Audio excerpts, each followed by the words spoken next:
Welcome to Natural Living from Moon Lane, where we are joined each month by George Kendal, as he reads from his Countryside Calendar series.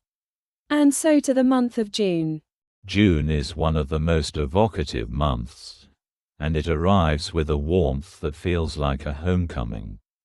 After the exuberant rise of May, the countryside settles into a deeper, steadier rhythm, a kind of quiet confidence. The days stretch long and generous, the light lingering late into the evening as though reluctant to leave. The sun rises early, spilling gold across the fields, and the mornings carry a softness that feels almost tender. The hedgerows are at their fullest now. They stand tall and thick, a wild, living tapestry of greens layered upon greens. Wild honeysuckle threads through the branches, its sweet scent drifting on the warm air. And the dog roses bloom fuller in delicate pinks and whites, their petals soft as tissue paper, trembling in the slightest breeze. Brambles twist and climb, their tiny white flowers, hinting at the blackberries that will come later in the year. The verges are lush and overflowing, and tall grasses sway in slow, graceful waves, their seed heads catching the sunlight like brushed silver. Buttercups spill yellow patches across the meadows, and ox-eye daisies lift their white faces toward the sky. The red clover, purple knapweed, and yellow rattle add more splashes of color, creating a wild, unplanned beauty that feels effortless. The air hums with life. Bees now drift, lazily between the flowers, their bodies dusted with pollen. And dragonflies skim the surface of ponds and streams, their iridescent wings flashing blue and green in the sunlight.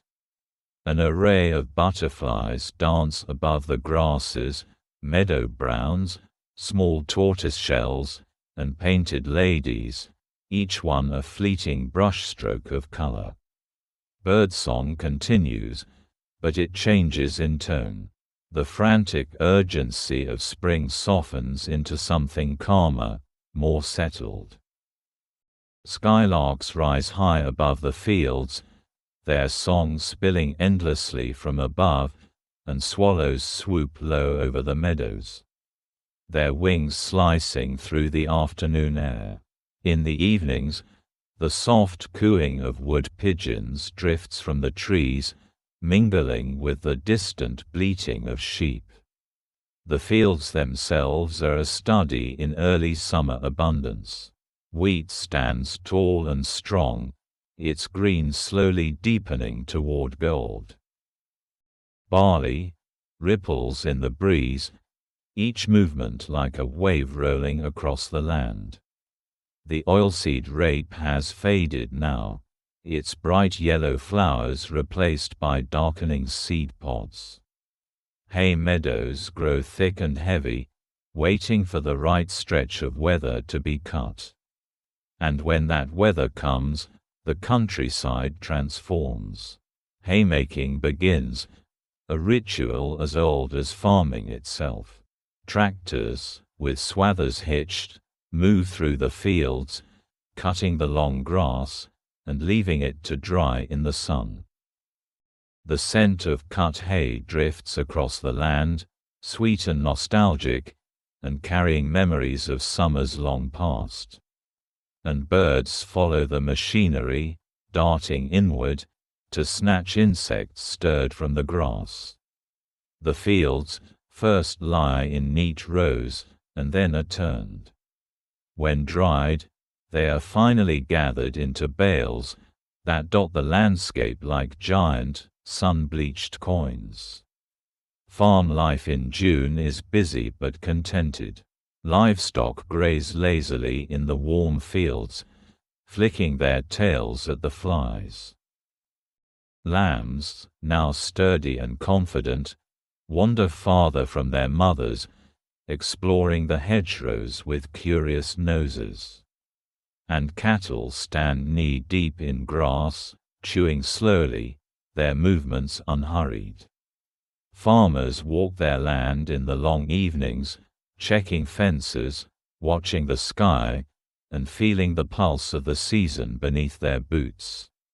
The ponds and streams shimmer in the heat. Water boatmen skate across the surface, leaving tiny ripples behind them. In the shallows, minnows flash, like quicksilver, darting between the reeds.